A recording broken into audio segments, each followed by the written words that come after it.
नमस्कार, वंदे मातरम। दोस्तों, स्वागत है आप सबका सैनिक पाठशाला में। आज के इस वीडियो में 3 जानकारियां लेके आया हूं। दोस्तों, तीनों जानकारियां बेहद ही महत्वपूर्ण जानकारियां हैं। दोस्तों, 2006 से पुराने पेंशनर्स को एसीपी लागू है। पहले ये जानकारी आपको नहीं मिल पाती थी, लेकिन अब जैसे ही जानकारी मिलने लगी, पेंशनर्स को फायदा होने लग गया है। जी हां, 2006 से पहले के रिटायरीज को भी एसीपी लागू होकर के उनका एरियर खाते में आने लग गया है। ऐसे ही एक पेंशनर हैं जिनको एसीपी का एरियर भी मिला, पेंशन में भी बढ़ोतरी हुई। ना सिर्फ ये, बल्कि डबल एरियर मिला, 2 बार एरियर मिला।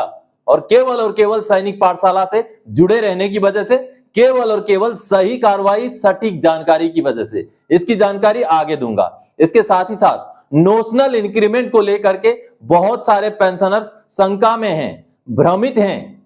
बहुत सारे पेंशनर्स कोर्ट केस आज भी कर रहे हैं। बहुत सारे पेंशनर्स कोर्ट केस जीत कर भी बैठे हैं। चाहे आप एनसीओ हो, जेसीओ हो, जवान हो या अधिकारी ही क्यों ना हो, आपने भी अगर नोशनल इंक्रीमेंट को लेकर के कोर्ट केस किया हुआ है, जीत रखा है, या आगे करने का प्लानिंग कर रहे हैं, या तो फिर अभी फिलहाल जो पेंशन मंत्रालय का आदेश था उसके बेस पर नोशनल इंक्रीमेंट का इंतजार कर रहे हैं, तो आपके लिए एक महत्वपूर्ण कैलकुलेशन आपको समझाऊंगा। दोस्तों, ऐसा भी हो सकता है कि आपने कोर्ट केस जीत लिया हो, लेकिन आपको एरियर नोशनल इंक्रीमेंट का ना मिले, आपको नोशनल इंक्रीमेंट का फायदा ना मिले। इसलिए यह कैलकुलेशन समझना बेहद जरूरी है आप सबके लिए जो नोशनल इंक्रीमेंट के बारे में इंतजार कर रहे हैं। इसके साथ ही साथ दोस्तों, बहुत सारे पेंशनर्स को यह डाउट होता है कि उनको डिसेबिलिटी एलिमेंट सही नहीं मिल रहा है। क्या आपका डिसेबिलिटी 50% है, लेकिन फिर भी आपको केवल 30% ही पैसा मिलता है?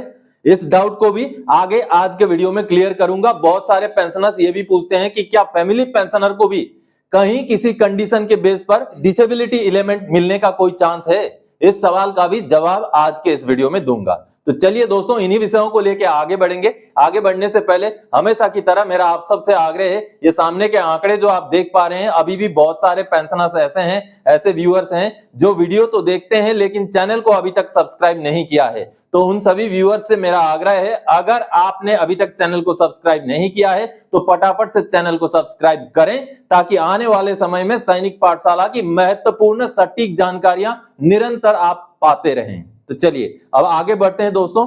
सबसे पहली जानकारी, अगर फैक्ट नहीं समझेंगे तो कोर्ट केस करके भी नहीं मिलेगा नोशनल इंक्रीमेंट का फायदा।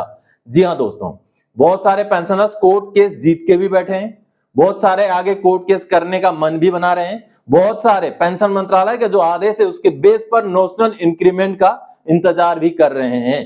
तो ऐसे में आपको कुछ कैलकुलेशन में समझाऊंगा, इसको समझना बेहद जरूरी है। मैं एग्जाम्पल के तौर पे आपको कैलकुलेशन समझाऊंगा। बेसिक एज ऑन 30 जून 2009, हम मान के चलते हैं एक 24 साल के हवलदार हैं जो 30 जून 2009 को रिटायर हो गए। अब इनको नोशनल इंक्रीमेंट लागू है क्योंकि ये 2006 के बाद के रिटायरी हैं और अपने इंक्रीमेंट लगने से एक दिन पहले रिटायर हो गए। मान लीजिए उनका बेसिक 9,600 रुपए था, लगभग इतना ही हुआ करता था उस समय में। और उसके बाद उनका उस समय में ग्रेड पे 2,800 रुपए, क्योंकि छठे पे कमीशन में ग्रेड पे भी था। फिर मिलिट्री सर्विस पे 2,000 रुपए और क्लास पे 200 रुपए, सारा मिला के होता है 14,600 रुपए, जिसका आधा उनका बेसिक पेंशन यानी कि 7,300 रुपए उनका बेसिक पेंशन जुलाई 2009 से उनको मिल रहा है। अब चलिए, इन्होंने कोर्ट केस कर दिया, कोर्ट केस जीत गए, इनको नोशनल इंक्रीमेंट का फायदा लागू हो गया। अब ऐसे में दोस्तों, कोर्ट केस जीतने के बाद नोशनल इंक्रीमेंट यानी कि एक इंक्रीमेंट का फायदा पेंशन में मिलेगा। तो ऐसे में एक इंक्रीमेंट उस समय में कितना हुआ करता था? 400, 500, 600 यही अमाउंट होता था। तो मान लीजिए उनको 600 रुपए का इंक्रीमेंट एक लगता है, उसका आधा यानी कि 300 रुपए उनका पेंशन में जुड़ जाता है। 7,300 वो पेंशन ले रहे थे, 300 रुपए और जुड़ जाता है और 7,600 रुपए उनका पेंशन हो जाता है। अब ये कब से मिलेगा? जुलाई 2009 से। तो जुलाई 2009 से उनका एरियर काउंट होगा क्या? नोशनल इंक्रीमेंट का एक इंक्रीमेंट की वजह से पेंशन बढ़ोतरी, यानी कि हर महीने का 300 रुपए, साथ में उसका डीए का भी परसेंटेज लग के उनका एरियर आगे बनता जाएगा। लेकिन दोस्तों, माननीय सुप्रीम कोर्ट का गाइडलाइन की वजह से जब भी एएफटी से भी आदेश नोशनल इंक्रीमेंट के ऊपर आता है तो कोर्ट ये कहते हुए आदेश देते हैं कि इनको एरियर केवल पिछला 3 साल का मिलेगा। यानी कि जब उन्होंने कोर्ट केस किया तब से पीछे 3 साल का ही एरियर मिल पाएगा। तो ऐसे केसेस में मान लीजिए कोर्ट केस 2020 में हुआ है, 2020 में हुआ है, तो 2020 से पीछे 3 साल यानी कि जनवरी 2018 मान लेते हैं हम। अब नोशनल इंक्रीमेंट का एरियर तो यहां से बन रहा है, लेकिन कोर्ट के आदेश की वजह से आपको एरियर केवल 2018 से मिलेगा। तो आप सोचेंगे 2018 से लेके अभी तक का एरियर तो बनेगा, हमें मिलेगा, लेकिन अब अगली गुंडी समझिए, आपका नोशनल इंक्रीमेंट का ये जो एरियर काउंट हो रहा है ये केवल 30 जून 2014 तक ही काउंट होगा, 30 जून 2014 तक ही काउंट होगा, क्योंकि 1 जुलाई 2014 से OROP 1 का फायदा मिल चुका है आपको। जी हां, हवलदार 24 साल लेंथ ऑफ सर्विस वाले का OROP 1 में जो बेसिक पेंशन बना है वो बना है 7,808 रुपए वाई ग्रुप वाले का। अब देखिए गुंडी कहां फंस रही है, आपको नोशनल इंक्रीमेंट में 7,600 रुपए बेसिक मिल रहा है नोशनल इंक्रीमेंट लगने के बाद, और आपका OROP 1 में पेंशन बन गया 7,808 रुपए, यानी कि जुलाई 2014 के बाद आपका नोशनल इंक्रीमेंट का कोई असर नहीं रह गया, आपका असर केवल और केवल जून 2014 तक ही रह गया। लेकिन अब अगली गुंडी यहां फंस गई, आपको ये एरियर तो मिल ही नहीं पाएगा, इस पीरियड का एरियर तो आपको मिल ही नहीं पाएगा, क्योंकि कोर्ट का आदेश यही बोलता है। तो अभी देखिए, आपने कोर्ट केस मान लिया, जीत भी गए, लेकिन आपको एरियर के रूप में क्या मिलेगा? कुछ नहीं मिलेगा, क्योंकि 3 साल से पुराना एरियर आपको मिलेगा नहीं, और आज के डेट में आपका बेसिक पेंशन OROP 1 में ये हो गया, OROP 2 में और कुछ हो गया, और OROP 3 में आज के डेट में 24,763 रुपए है 24 साल के हवलदार का। तो आपको इस हिसाब से अपना कैलकुलेशन जरूर करके देखना है। तो अब नोशनल इंक्रीमेंट का फायदा किनको मिलेगा? नंबर 1 तो उनको मिलेगा जो सिविलियन पेंशनर हैं। नंबर 2 फौजी के पेंशनर को भी मिलेगा, लेकिन उनको मिलेगा जो अभी अभी हाल फिलहाल में रिटायर हुए हैं। जी हां दोस्तों, जो मई 2023 के बाद रिटायर हुए हैं या मई 2023 से पहले भी रिटायर हुए हो, लेकिन OROP का फायदा उनके पेंशन में ना लगा हो, ऐसे पेंशनर्स को ही नोशनल इंक्रीमेंट का फायदा मिलेगा, और लगभग 25,000 30,000 तक भी एरियर उनको मिलेगा, लेकिन उस कैटेगरी के पेंशनर्स को ही मिलेगा जिनका ये कंडीशन बन रहा है जो अभी मैंने आपको समझाया। उनको नोशनल इंक्रीमेंट से ना ही पेंशन में फायदा मिलेगा, ना ही उनको एरियर मिल पाएगा, क्योंकि OROP की वजह से उनका नोशनल इंक्रीमेंट पीछे छूट जाता है।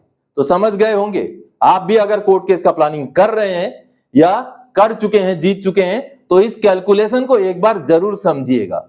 चलिए अब आगे बढ़ते हैं अगली जानकारी की ओर।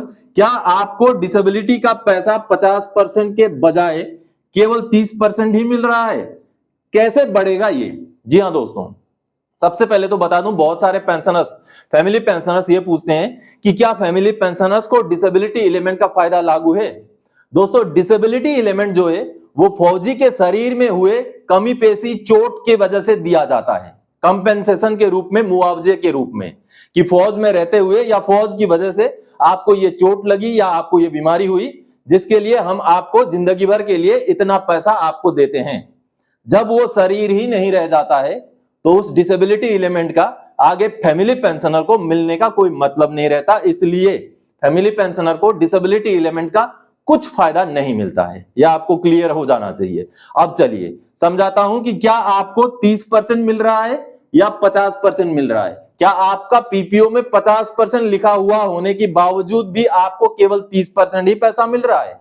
चलिए इससे पहले आपको एक पीपीओ दिखा के समझाऊंगा, उसको देखते हैं। दोस्तों, ये सामने आप एक ऐसे पेंशनर का पीपीओ देख पा रहे हैं जिनको डिसेबिलिटी पेंशन मिलता है। जी हां, आप जैसे देख पा रहे हैं पेंशनर का डिसेबिलिटी का परसेंटेज 30% है, जिसको राउंड ऑफ करके 50% कर दिया गया है। अब इस 50% के हिसाब से क्या पेंशनर को 50% डिसेबिलिटी मिल रहा है, इसको हम समझते हैं। आज के डेट में जो पेंशनर हैं उनका जुलाई 2024 से बेसिक पेंशन है 26,825। आप देख पा रहे हैं ये सर्विस एलिमेंट है, लेकिन उनको जो डिसेबिलिटी एलिमेंट 50% डिसेबिलिटी के हिसाब से कितना मिलना चाहिए था? 13,412। क्या 50% के हिसाब से 13,412 रुपए मिलना चाहिए था? लेकिन उनको कितना मिल रहा है आप देखिए, जुलाई 2024 से उनको डिसेबिलिटी एलिमेंट के रूप में मिल रहा है 8,048 रुपए।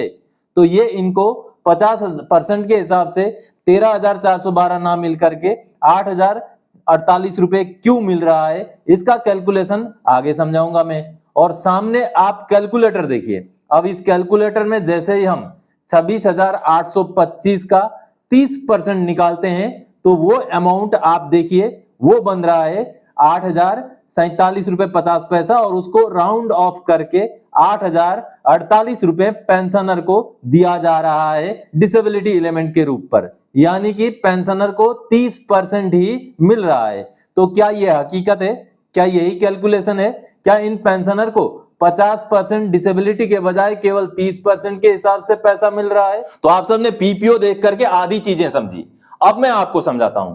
दोस्तों, डिसेबिलिटी का परसेंटेज का कैलकुलेशन और डिसेबिलिटी में मिलने वाला पैसे का परसेंटेज का कैलकुलेशन अलग अलग है। आपका अगर डिसेबिलिटी 20% हो, 25% हो, 30% हो, 35% हो, आपका डिसेबिलिटी को राउंड अप करके 50% माना जाएगा। जी हां, और इनवैलिड आउट का केस है अगर, और एट्रीब्यूटेबल एग्रेवेटेड अगर केस है तो 1% भी है तब भी उसको 50% माना जाएगा। यह हो गया डिसेबिलिटी को राउंड ऑफ करने का तरीका। अब इसके वजह से पैसे में क्या इजाफा होगा? कितना पैसा मिलेगा? क्या 50% मिलेगा? जी नहीं। अगर आपका डिसेबिलिटी 100% है तो आपको जो पेंशन मिल रहा है उस पेंशन का 60% आपको डिसेबिलिटी के तौर पे मिलेगा। और अगर आपका 50% डिसेबिलिटी है, चाहे राउंड ऑफ करके 50% बना हो, चाहे किसी भी तरीके से आपका अगर डिसेबिलिटी का परसेंटेज 50% है तो आपका सर्विस पेंशन का 30% आपको डिसेबिलिटी के रूप पर मिलेगा। यह पेंशन का रूल है, इसलिए डिसेबिलिटी का परसेंटेज अलग है, मिलने वाला पैसे का परसेंटेज अलग है। इस गलत फहमी में मत रहिएगा कि आपका अगर डिसेबिलिटी 50% है तो आपको पैसे भी आपका सर्विस पेंशन का 50% मिलेगा, ऐसा नहीं है। तो आपने समझ लिया अभी डिसेबिलिटी एलिमेंट के कैलकुलेशन के बारे में। चलिए अब आगे बढ़ते हैं। प्री 2006 के पेंशनर्स का एसीपी के लिए को लेकर के एक जानकारी देता हूं। वाह, प्री 2006 के पेंशनर को मिला एसीपी और एसीपी का डबल एरियर। जी हां दोस्तों, पहले क्या होता था, आपको एसीपी के बारे में पता ही नहीं था। 2006 से पहले जो रिटायर होके आ गए, पिछले कितने साल गुजर गए देखिए। आप मान लीजिए 2004 में रिटायर हुए हैं, 2004 से अभी तक 21-22 साल निकल चुके, लेकिन आपको पिछले लगभग 17, 18, 19 साल तक कुछ पता नहीं था कि एसीपी 2006 से पुराने पेंशनर्स को भी लागू है। लेकिन पिछले 2.5-3 साल से जब सैनिक पाठशाला का यूट्यूब चैनल का आगमन हुआ तब पेंशनर्स को पता चलने लग गया है कि एसीपी भी करके कोई स्कीम होता है। एसीपी यानी कि एस्यूर्ड कैरियर प्रोग्रेशन, जो कि 7 अगस्त 2003 से 31 दिसंबर 2005 के बीच के रिटायरीज को लागू है।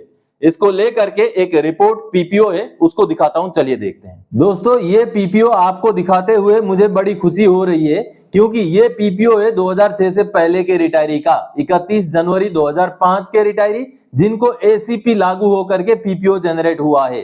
ये बड़ी खुशखबरी है दोस्तों, क्योंकि पहले जानकारी के अभाव से बहुत सारे पेंशनर्स को अपने फायदे से वंचित होना पड़ता था। लेकिन जैसे ही सैनिक पाठशाला सोशल मीडिया में आया, पेंशनर्स को सही जानकारियां मिलने लगी और पेंशनर्स जद्दोजहद संघर्ष करके अपना हक हासिल करने लग गए। अब निर्मल सिंह जी का ये केस है जो कि 2006 से पहले के रिटायरी हैं। इनका लेंथ ऑफ सर्विस 16 साल 3 महीना 8 दिन है। ये सिपाही रैंक के रिटायरी हैं। इनको एमएससीपी हवलदार अगर लागू होता, 2006 से बाद के रिटायरी होते तो एमएससीपी हवलदार इनको मिल पाता। लेकिन चूंकि ये 7 अगस्त 2003 से 31 दिसंबर 2005 के बीच के रिटायरी हैं, इनको एसीपी लागू था दोस्तों। और एसीपी का कंडीशन ये है, 10 साल सर्विस पर नायक का एसीपी, 20 साल सर्विस होने पर हवलदार का एसीपी। तो इस लिहाज से निर्मल सिंह जी नायक के एसीपी के लिए एलिजिबल थे। इन्होंने सैनिक पाठशाला से संपर्क किया, उनको मैंने गाइड किया, लगभग 1 साल का संघर्ष करना पड़ा। उसके बाद उनका पीपीओ जनरेट हुआ और उनको 2,97,000 रुपए का एरियर का भी भुगतान हो गया। ये साइड में आप एरियर भुगतान वाला पर्ची देख पा रहे हैं। तो दोस्तों, ये एरियर तो कुछ दिनों पहले ही इनको भुगतान हो गया था, लेकिन इनको मैंने बताया था कि आपको गलत भुगतान हुआ है, अभी और एरियर आपको मिलना बाकी है। तो इन्होंने जैसे ही ग्रीवेंस डाला, उसके बाद जाकर के ये पीपीओ दोबारा से एरियर दिला रहा है। जी हां दोस्तों, अब देखिए ये पीपीओ देखिए, और ये पीपीओ अभी अभी जनरेट हुआ है। आप देख पा रहे हैं 4 अगस्त 2025 का ही पीपीओ है। और इस पीपीओ में क्या किया गया है, ये देखिए, इस पीपीओ में उनका 2006 से लेकर के इवन 2005 से लेकर यहां आप देखिए फरवरी 2005 से 31 दिसंबर 2005 के बीच का भी ये देखिए फायदा उनको दिया गया, पेंशन बढ़ोतरी किया गया। फिर जनवरी 2006 से जून 2009 तक का, फिर जुलाई 2009 से सितंबर 2012 तक का, और सितंबर 2012 से जून 2014 तक का भी इस पीपीओ में ये कैलकुलेशन किया गया। और इस कैलकुलेशन को करने के बाद दोबारा से एरियर 21,905 रुपए का भुगतान कर दिया गया इन पेंशनर को। आप ये वाला जो पर्ची देख पा रहे हैं ये उनके खाते में जमा हुआ है 21,905 रुपए 5 अगस्त 2025 को। तो देखिए दोस्तों, ये बड़ी खुशखबरी है। ये पेंशनर 2006 से पहले के रिटायरी, इनको ना सिर्फ एसीपी लागू हुआ, ना सिर्फ 2,97,728 का पहले एरियर मिला, दोबारा से जब ग्रीवेंस डाला, दोबारा से जब केस प्रोसेस किया तो इन पेंशनर को दोबारा से एरियर मिला, दोबारा से पीपीओ जनरेट होके 21,905 रुपए का एरियर दोस्तों। तो आप भी 2006 से पहले के रिटायरी हैं, 7 अगस्त 2003 से 31 दिसंबर 2005 के बीच के रिटायरी हैं। आपने भी 10 साल से ऊपर या 20 साल से ऊपर सर्विस कर रखा है, आपको नायक का या हवलदार का पेंशन नहीं मिल रहा है तो सैनिक पाठशाला से संपर्क कीजिए।